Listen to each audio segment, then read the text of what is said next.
Bakit ba kailangan natin magkaroon ng total well-being?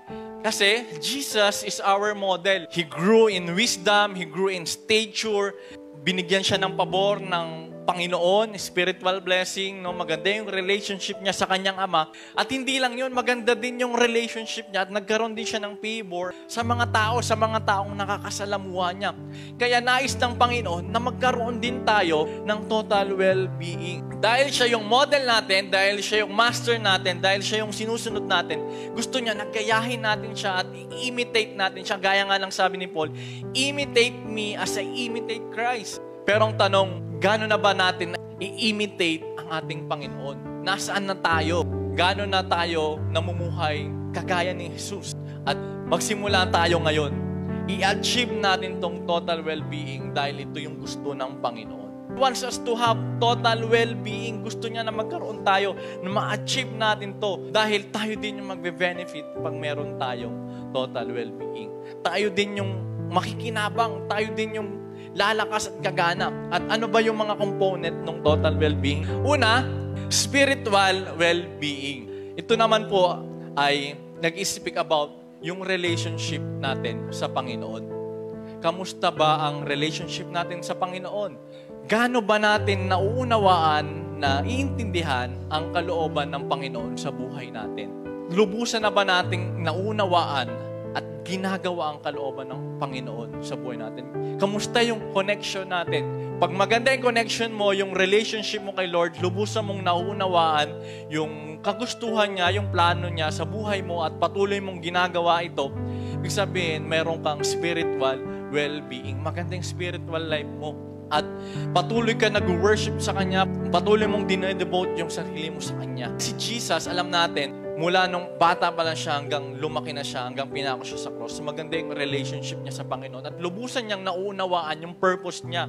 Lubusan niyang naunawaan yung gusto ng Panginoon, ng Diyos Ama na gawin niya sa buhay niya. Kaya kahit anuman ang nangyari, anuman yung tinahak niyang landas, sa dulo, natupad niya ang kalooban ng Panginoon. At may choice siya na hindi gawin, pero pinili niya pa rin gawin ang kalooban ng Panginoon. Kaya meron siyang spiritual well-being. Pangalawa, emotional well-being. Ito naman, speak about na-express mo kung ano yung nararamdaman mo accordingly at correctly. And Jesus, as our model, na-achieve niya tong emotional well-being. Dahil alam natin, si Jesus, umiyak siya nung namatayan siya ng kaibigan. Nagalit siya nung binababo yung simbahan. Nagpakita siya ng iba't ibang emotion. Hindi siya yung nonchalant, kung tawagin ng mga kabataan ngayon. No?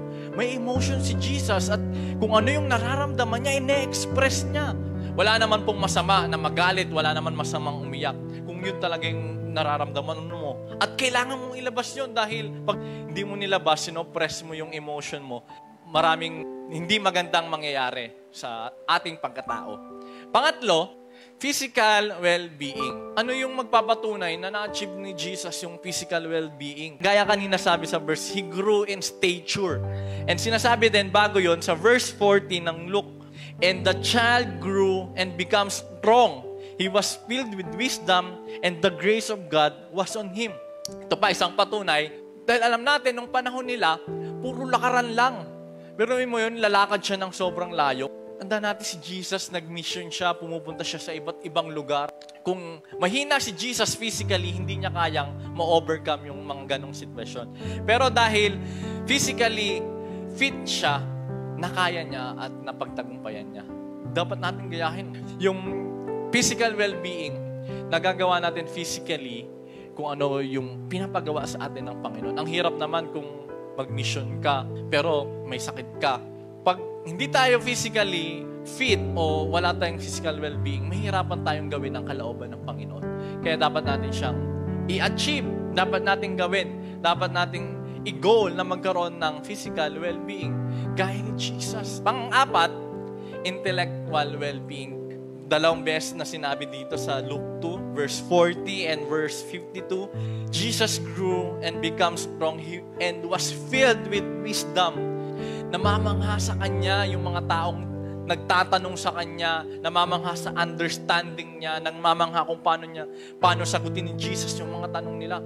Nung 12 years old pa lang si Jesus doon, at paano pa nung lumaki siya, At alam natin, matalino si Jesus dahil pag may nagtanong sa kanya, nasasagot niya. Talino siya, magaling siya, and he was favored with wisdom galing sa ating Diyos Ama. At marami nagpapatunay niyan sa Biblia.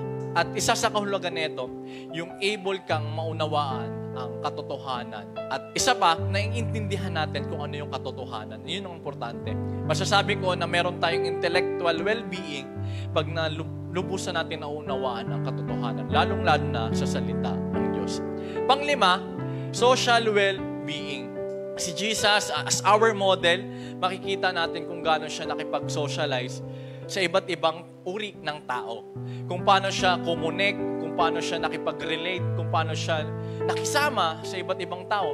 Tandaan natin, nakisama si Jesus sa Samaritan woman, nakisama siya sa mga taong may sakit, nakisama siya sa mga taong may kasalanan, sa mga taxpayer, no? Even sa mga priests like Nicodemus, wala siyang diniscriminate. Hindi niya lang pinakisamahan, in-entertain niya, at nag-minister siya doon, blines niya yun. Kahit sino man, kahit ano man, no, makikita at mababasa natin sa Bible na pinakisamahan sila ni Jesus no matter what. At hindi naman ibig sabihin ng social well-being ay yung perfect na yung relationship mo sa lahat. Even Jesus, may galit pa din naman sa kanya. May mga basher pa rin naman si Jesus. Kaya nga siya pinako kasi may mga gustong magpapatay sa kanya. May mga naiinggit din sa kanya. Pero ang meaning ng social well-being ay able kang makipag-socialize kahit kanino. Yung tipong wala kang dinidiscriminate, hindi ka namimili kung sino lang yung pakikisamahan mo. In terms of Christian ministry, you can serve other people kahit ano man sila. Kahit sino man sila, kahit ano man ang status ng buhay nila, mayaman, mahirap, o kahit ano man. Meron tayong social well-being pag kaya nating i-perform yung ganong bagay. Next and last, the vocational well-being. Vocational well-being din si Jesus dahil siya mismo, nag-work siya. May ginawa siya, no? Naghanap buhay siya, tumulong siya sa kanyang ama sa paghahanap buhay. Hindi na ako magtataka bakit maraming parable ni Jesus is about sa mga trabaho. Ba? Sa pagtatayo, building, kasi naging carpenter siya, tinulungan niya yung tatay niyang carpenter. Siguro dumating din sa point na nagtanim siya dahil may mga parable siya about pagtatanim eh. Hindi niya makikwento yon, hindi siya magkakaroon ng parable tungkol doon sa mga trabaho na yon kung hindi niya naranasan mismo yung mga ganong pangyayari. Itong vocational well-being is a sense na malinaw sa iyo kung ano yung calling mo sa Panginoon. Ginagawa mo kung ano yung calling mo. Kung calling mong maging teacher, gawin mo yan. Kung calling mong maging engineer, gawin mo yan. Kung calling mong maging doctor, gawin mo yan. Ang importante, malinaw sa'yo na ito yung calling mo at nag-e-enjoy ka sa bagay na ginagawa mo. Para masabi natin na meron tayong total well-being, dapat meron tayo ng 6 na to. Dapat balance and complete. Madalas kasi, binibigyan natin ng rank. Ito ang mas importante kaysa dito. Pero hindi po, lahat po ito ay importante bilang isang tao. Kasi pag may nineglect o pinabayaan tayo sa isang bagay na to, mawawala ang balance. At ano yung pangalawang description? Kailangan complete. Itong 6 na to meron. Lahat sila, binibigyan mo ng kahalagahan. Binibigyan mo ng emphasis. Binibigyan mo ng importansya. At gumagawa ka ng mga bagay na mag-grow itong mga 6 na to.